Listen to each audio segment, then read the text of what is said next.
Wow, now we have finally reached the end.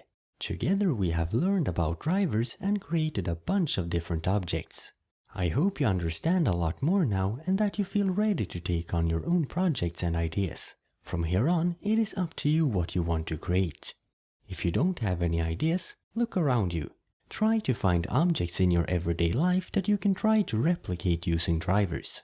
If you still don't know what to do and just want to get some practice, I recommend that you simply try to improve the objects we have already created. They are all far from perfect, so you can try to add new functionality or just improve what is already there. See if you can make it better than I did.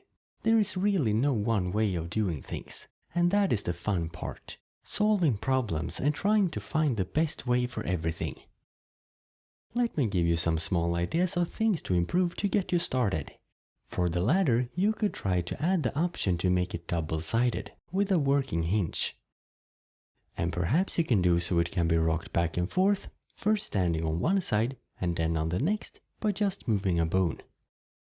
For the clocks, you can try to give the ability to change the time format. A simple switch between AM/PM and 24-hour format for the digital clock, or changing the number of minutes and hours on the clock face for the analog clock, creating completely different and alien looks.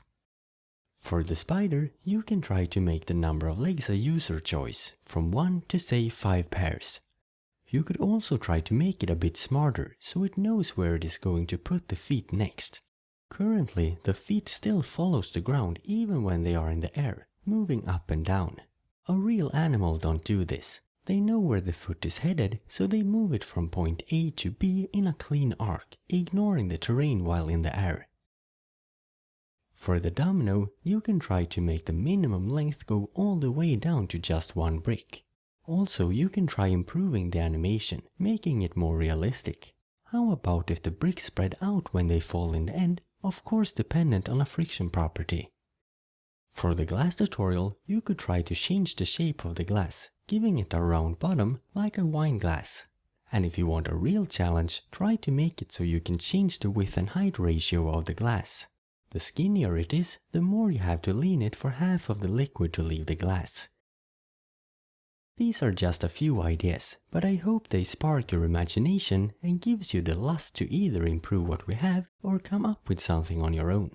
I would love to see everything you create, no matter how big or small, so please post videos of your creations for everyone to see, no matter if it is just a small update to the objects we made or something completely new. And that was the last I had to say. This concludes the Mastering Drivers training DVD. See the possibilities and have fun. Try to create different things and share everything with us. Making this training DVD took a really long time, so if you enjoyed it, I would really appreciate if you told other people about it. That's all for me.